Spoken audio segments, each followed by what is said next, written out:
Well, hey everyone, and welcome to Why. We're so glad that you're here. I've got Kelsey and I've got Dustin with me today, and I'm Lisa, if you've never met before. All excited to be here with you. I have put a little note here. Let us know where you're watching from, and also let us know what irritates you more than anything. I thought I had an answer, and then I came down to my desk where it's sticky and full of crumbs that my kids have left here so generously. And so today, in this moment, it is sticky crumbs that shouldn't be on my work desk. That's my answer. Kelsey, what about you? Well, I already feel bad because I feel like maybe the sticky crumbs are partially my fault. Oh, I forgot. Am I muted still? Totally forgot. You're so good at this. Yeah. I think the sticky crumbs might be my fault. Were they watching Middle School Live? They might have been. That's me. So sorry. I appreciate it. So sorry. And we were doing a cookie game, and it was my fault entirely. So I officially feel bad. What irritates me the most? This is going to sound weird. Unnecessarily loudness.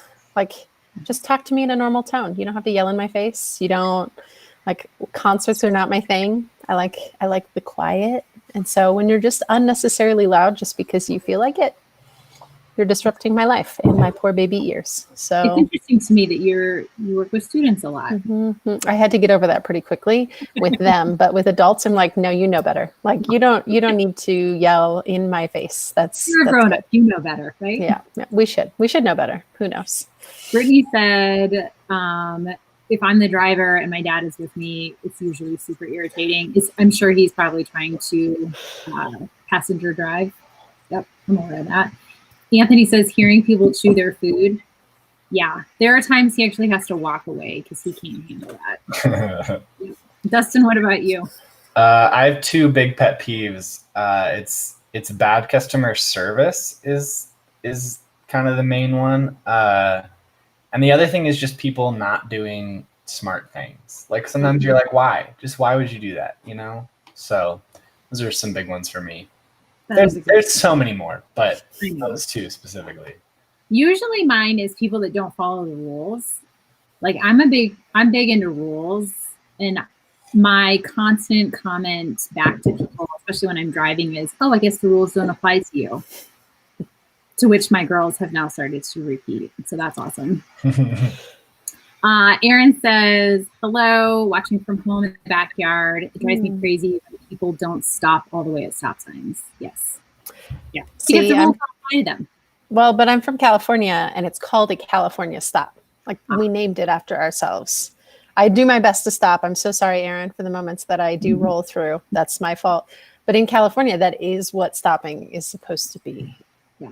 I shouldn't defend Californians. No, yeah, Californians stop at stop signs. Honestly, for me, it's like stop lights. Like, the light turns red, and like, I'm like, ooh, that was close. Like, I go through like yellow to red, and then like the person behind me goes, and I'm like, wow, they really went for it. And then the person behind them goes, I'm like, there's gonna be an accident. I don't know what. Savannah says, when her sister buys too many clothes or slow drivers. Savage. She had such a cool shirt in the worship video today. Also, Savannah, you borrow all of your sister's clothes, so you benefit from that. Yeah, slow drivers. That's also me. What I've learned is I'm everyone's pet peeve. Goodness, we learn new things every day. It's horrible. That's awesome. And then Crystal says, when people state their opinion as factful truth. Yes. That's a good one. That's a good one. Well, hey everyone, we're so glad you're here. Today we are talking about, why should I talk to God if I'm not sure he's listening? And one of the reasons that we thought this would be a great conversation is because a lot of times we call this prayer. Talking to God is really just praying. But sometimes we can find ourselves wondering, I feel like I'm talking to a wall, or it feels like my prayers aren't going anywhere. Nothing's happening. I don't feel different. So is God listening? Right. And so I would love to get your thoughts on that, Dustin. Just kind of some initial thoughts, and then we'll dive into a couple other questions. Yeah. So for me, that one is a really good place to start with people, especially people that haven't prayed before or aren't really sure about God.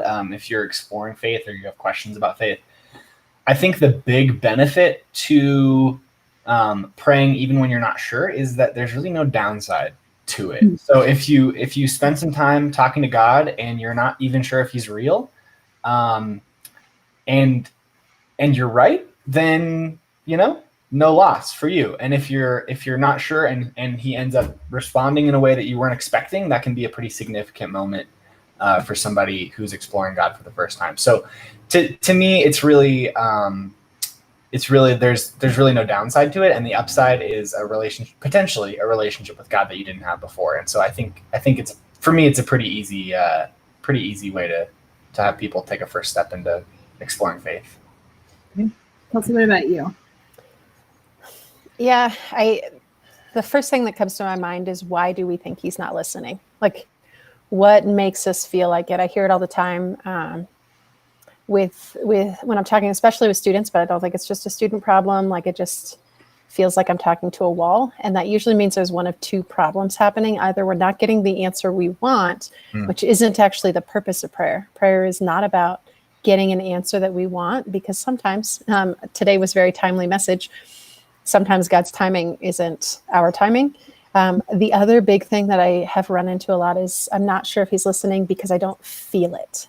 And I think that can sometimes, like, we're waiting for like this aha moment where I'm like talking to God and He's like, hey, here's this thing that you can understand. And you're like, oh, like this revelation of sorts. And I think sometimes when we're talking to God and we don't feel it, we just assume He's not listening. And I don't know that that's necessarily true either. And I think sometimes our feelings, and I can get myself in trouble for this, but I think our feelings sometimes lie to us, or are created in our own head, our own mind, about our own experience. And it's not actually how God functions. Like my dad used to say all the time, I hate that I quote my dad all the time. Look at what I've done. He used to say all the time, I know that I love your mom, but I don't always feel that love for your mom. And so I think married couples can probably relate to that. I'm not married, so I just trust those feelings, or don't trust the feelings, because that goes against what I'm saying. But point being, I think sometimes we're looking for a feeling to prove that God is listening. And maybe we're looking for the wrong thing out of our prayers. And so I think for me, why should I talk to Him? Because the goal isn't a feeling. The goal isn't a result. The goal is to get to know Him. And that happens over time, and honestly is super awkward at first. If we're being real, that first little bit of like getting to know Him, you don't know what you're looking for. You don't know what you're not looking for. You're trying to read all the signs, and it's learning how to do that. It's like starting a dating relationship, and you're just kind of walking step and step together. And it's not always a feeling.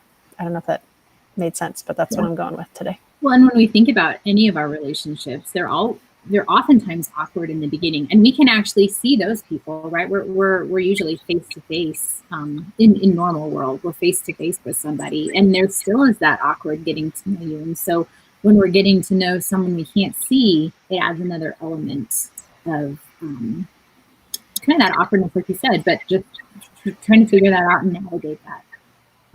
So a lot of times when we're praying, we're asking for something.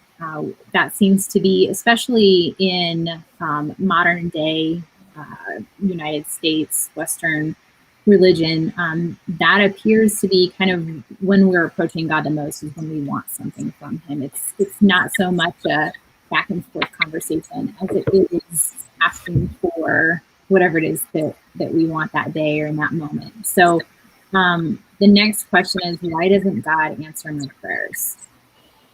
So Kelsey, you want to start on that one? Yeah. I believe He does. I just think we don't always like the answer.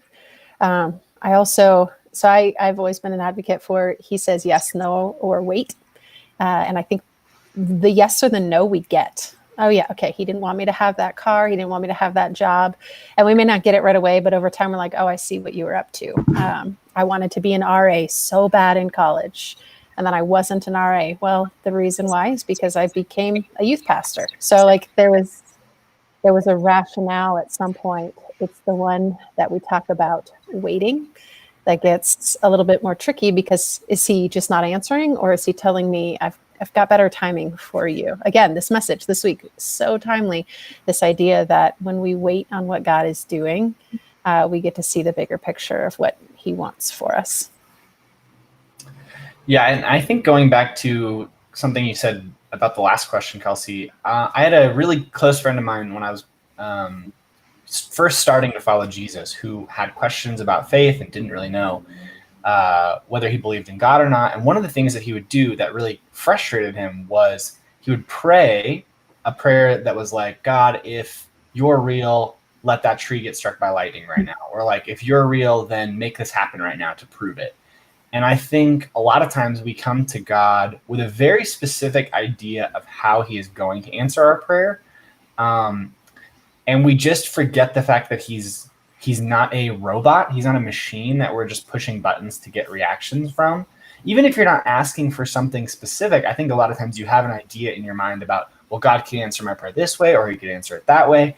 And he's more complex than that. And I think it's really important, especially when we're first learning how to pray or thinking about how we would pray, to not expect anything really from God, but just to bring him our actual thoughts or requests or emotions, and just see what he does with them, and not try too hard to put him in a box or expect something specific from him. So maybe he is answering your prayers, or he isn't answering your prayers. And the reason that you're frustrated isn't because he's not answering, but because he's not answering in the way that you expected him to.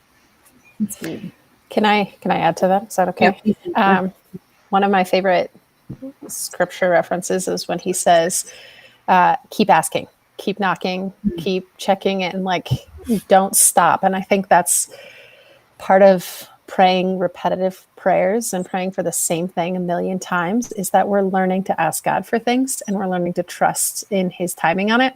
And this is a weird story, but I'm going to share it anyway. I prayed for a new car. I had a junker when I moved to Arizona from California, and it didn't have air conditioning, and it was a miserable piece of metal. Yep. Like, it was just awful, And I prayed for 7 years for God to get me a new car. 7 years later, my church went out and bought me a car. I think part of that was because they were ashamed of it. But part of that was God was saying, like, just watch what I can do with your prayers. Now, do I think God's going to get everyone a new car? Probably not, because I prayed that again and it didn't quite work the same this time. But I do think part of, well, he's not answering my prayer, is keep asking. Keep talking to him. Like, you wouldn't stop asking your parents for things when you were 5. Why would you stop asking God for those same things? And over time, he's going to make his will your will. And that's there's something cool about it. And sometimes we get cars out of it. So right. It works out. Sometimes. And I know for me, a friend of mine used to joke, she's like, don't make eye contact with your kids, because as soon as you make eye contact, they're going to think they need something or they want something. And so they'll look at you and they'll be like, I need a snack, juice, candy, treat, hug. Like, they just keep going until they find something where you're like, fine, yes, you can have that. But I think that the difference for between us and God is that he does want us to come to him. He does want us to ask for things, but he also wants just to have, he wants to know how we're feeling about things. He wants to know when we're scared about things, when we're worried or angry. I think that's one of the things that's been so eye-opening to me, is that I can be angry at God and I can be angry with God, and he's okay with that. Mm-hmm. I have yelled at him more times in my car out of frustration, and I feel better after I yell at him, because I know that he still loves me and I still love him. But it feels cathartic to be able to have even that kind of conversation, because that's what I need to do sometimes with the people in my life, right? We need to have an argument, or we need to get how we feel out. And so, I don't know, it's weird. You look stupid when you're doing it, but there is something about it. Crystal wrote this. She said, I feel like when we're talking about God's not listening, in this little blip it prayers throughout the day. But then she says, but I know that by vocalizing it or putting it on paper, I can actually see change over time. And really, this symbolizes handing over all my little moments. That's really good. And then Brittany writes, so true. I relate to a lot of this. For me, when he says it out loud and clear, and I usually keep pushing until he has to sit me down and make me see that he's in control, and it is or is not the plan. Not always easy, but it's part of it, right? Any other thoughts on that before we move on? Okay. So the next thing that we're going to talk about here is why pray if God already knows what I want or need. So we talked about this God who is all knowing. He knows our thoughts, and he knows what we want. He knows what we need. So why do we need to ask for it? To me, this one, oh, go ahead if you had something. I was going to say, Dustin, go ahead. For me, this one is like the best question, right? Because I love to pray, and I have so many different interactions with God depending on the prayer and the situation. And I think I imagine this kind of like Kelsey earlier likened it to a relationship with a spouse. But like, I'm not married, but I have friends who are, and I think the healthiest marriages and the ones that I admire the most, people are communicating with their spouse all the time. And they will have these weird little interactions where they'll call someone on the phone for like 2 minutes just to like be like, hey, what's up? Where are you at? What are you doing? Like, not because they need to know or they're trying to meet up with them or do something in particular, just because they're just aware of what the other person's doing. That's good. Kelsey? Yeah. He's frozen on my screen, so I'm super distracted. Is he frozen on your screen? He's frozen. Sorry, Dustin. I got all discombobulated there for a second. Oh, he moved again. Okay. Am I back? You are. Oh my God. I'm so sorry. I got cut off. I don't know where I got cut off, but I was saying it's like a relationship with a spouse where you're communicating throughout the day. You guys got that part? Yeah. No? Okay. So anyway, for me, those little moments of prayer with God throughout the day, just to remember that he's a part of whatever I'm doing. I think that's a huge part of it. I'm not necessarily, even asking him for stuff all the time. Just keeping him in the loop of what's going on with my day-to-day stuff is a big deal for me. So that's one part of that answer for me, I think. Yeah. Well, and I love the example of like spouses just calling each other, because my mom used to do it all the time. Hey, honey, where are you? Just checking in. You still at Home Depot? What do you want for dinner? Like, it's just cute little conversations, but it's something that makes a relationship and not a transactional relationship where it's something that both sides get to have together. I think for me too, I have a best friend in California, and when she started dating this guy and got engaged, I did not hear it from her. I heard it from someone else first, and I waited for her to call me and tell me, because I still want to hear it from her. Like, even if I already know the information, I want to hear her excitement. I want to hear her joy. I want to hear her passion. I want to hear all the quirky things that her new significant other does. And I think that's part of it for us with God. Like, God already sees it, already knows, but he wants to hear our hearts, and he wants to know us. And I think that's the part of prayer that sometimes gets forgotten, is it's something he wants with us, not just from us. And so like he wants to be part of that day with us. He wants to hear, okay, yes, Kelsey needs a new car. How can we talk through it? What is Kelsey actually thinking about it? And really, it's more of like this emotional connection. As much as we can't trust our emotions, there's something deeper than just the transaction that comes out of those moments with him that we get to spend processing through stuff. And I think it's helpful. Even I have a roommate, and when she gets home from work, she's texted me throughout the day about things that exploded at work. She's still going to tell me all over again when she gets home, because there's something in that conversation that didn't exist over text. And so there's just something powerful about the actual connection between us. If that makes any sense. I just think he wants to know us, not just know what we want or need. Yeah, that's good. And it goes back to that relationship, right? We've used this word a couple times, and I think it's just so important that these kinds of conversations that we're talking about, these are conversations that you have within a relationship. And when we're not in that relationship with God, we don't feel as much. There isn't that feeling of, man, this is somebody that I want to have a conversation with, or this is someone that I want to talk about all this stuff with. It really is, hey, I'm asking you for something. It is almost like a utilitarian request system, as opposed to, I want to talk to you about this because I don't know what to do here. I'm not sure what this looks like. I don't know what's going on.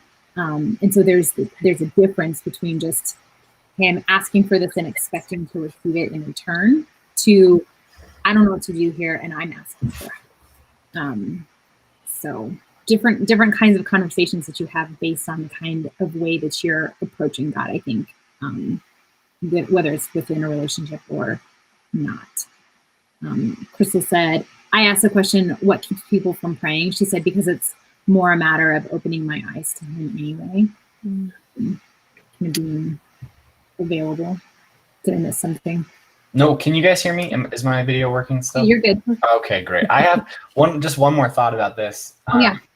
There's one of my favorite verses that really helps me understand one of the really key things about prayer is Philippians 4, like 6, I think it's 6 and 7, where it's talking about this idea that if you have anxiety and you pray, you kind of give that away to God. There's this concept there, and really he's not even talking about getting the thing that you're asking for answered. He says if you pray, when you do, God is going to give you this peace back.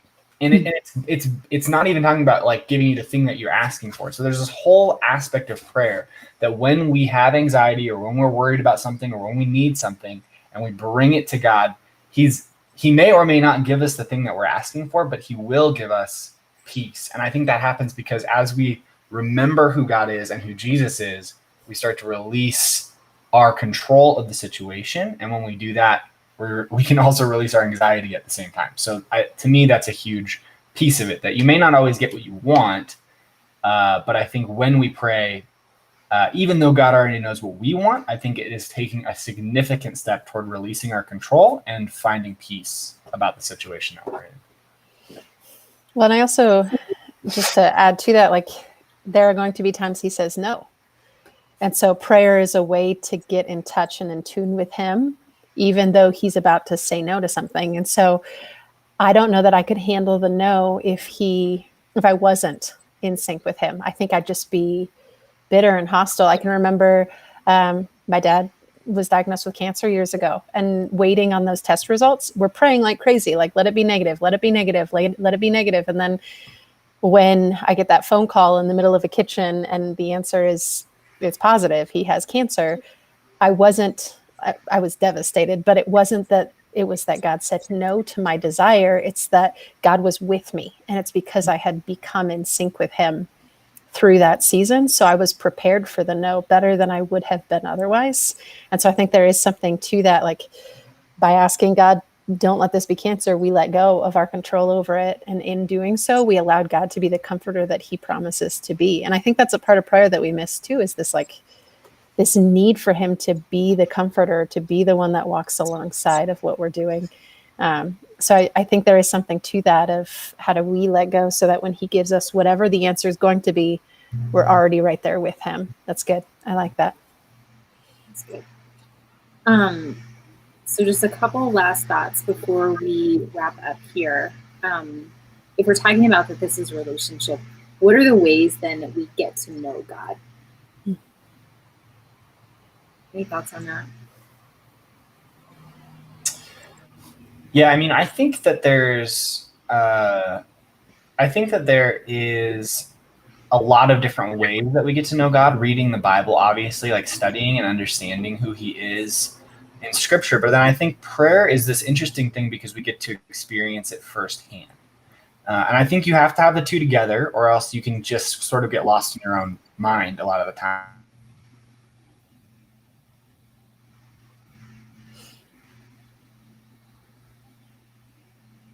Is he frozen for you again too? He's frozen again.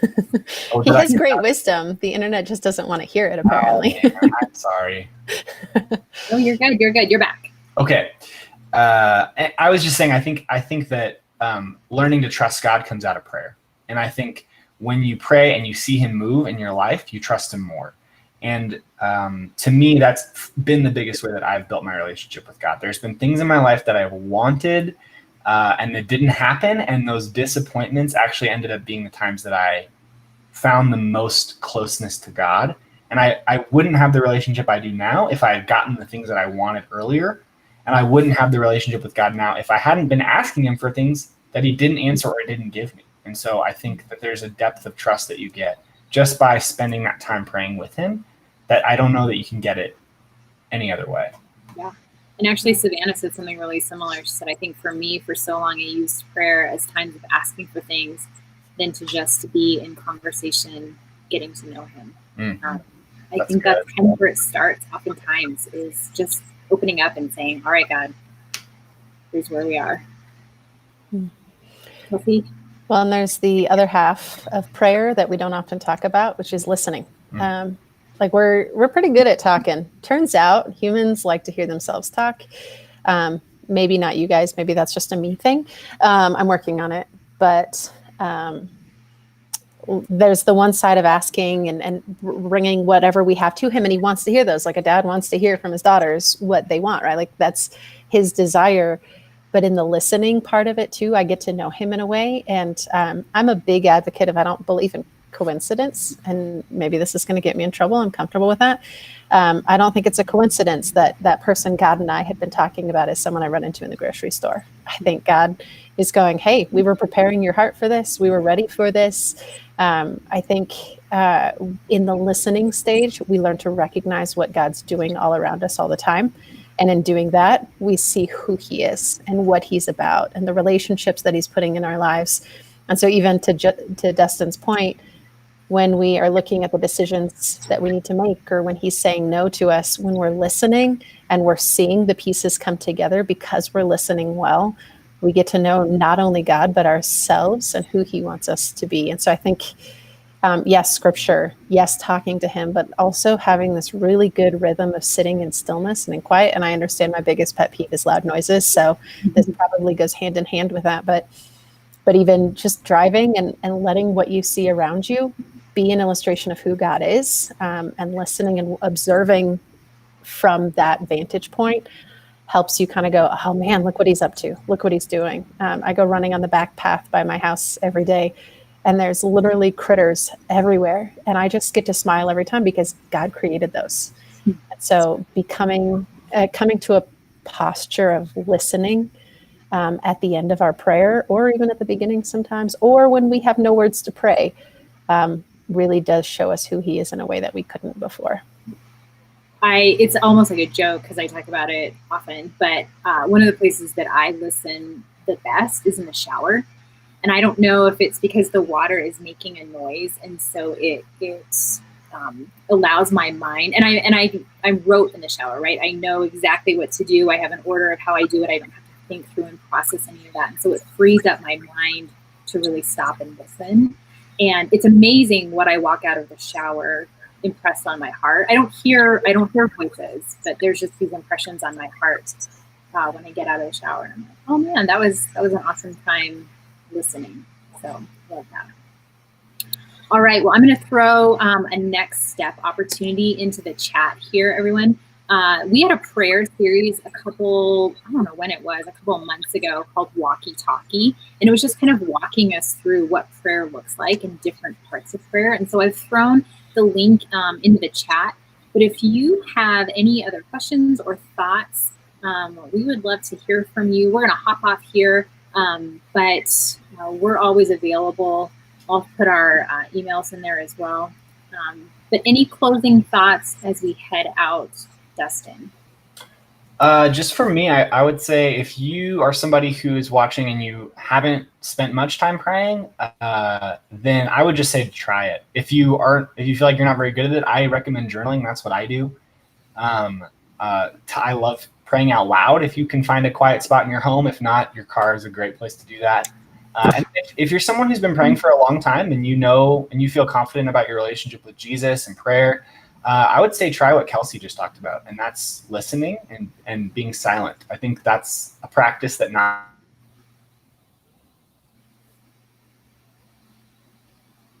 Every time he gets Every the time. wisdom. Every time.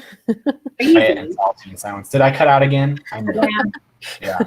Every time. I was saying if you have been praying for a long time, try solitude and silence as a response to your talking. Listen to what God has to say. That's huge. I would add to, first of all, I pray in the car out loud. I put an earbud in so that no one thinks I'm talking to myself, although I do that too. And I just drive and I talk to God and I yell at God and I cry with God. And sometimes maybe that's dangerous for my driving, but as I mentioned earlier, I'm a slow driver, so it works out wonderfully for me. But it works out. But I would also say prayer is also a community experience. And so while we have our own unique prayer lives, your family needs you to pray with them. Your kids are learning from you how to pray. Your spouse needs you to pray with them and for them. And so beginning to develop some rhythms together to try it. And if you're new to prayer, call someone who's not and say, can we pray together? Can you show me how to do this? It is not something that you come out of the womb and you're like, well, I know how to pray now. Like it's something we build within our community systems. Even the words we use, which sometimes maybe are unnecessary and we get a little too churchy in our words, it still is something we learn together. It's something we learn from one another.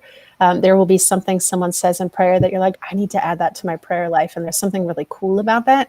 So pray in community too, and especially pray with your families. My dad used to pray over me every night, and I just got to listen and soak that in. And it made a huge difference on my personal relationship with God, but it also taught me how to pray differently. So I would encourage you to not only have your own personal prayer life, but reach out to some people and do it with them too. That's good. Well, everybody, thank you for joining us. Our next why will be in June.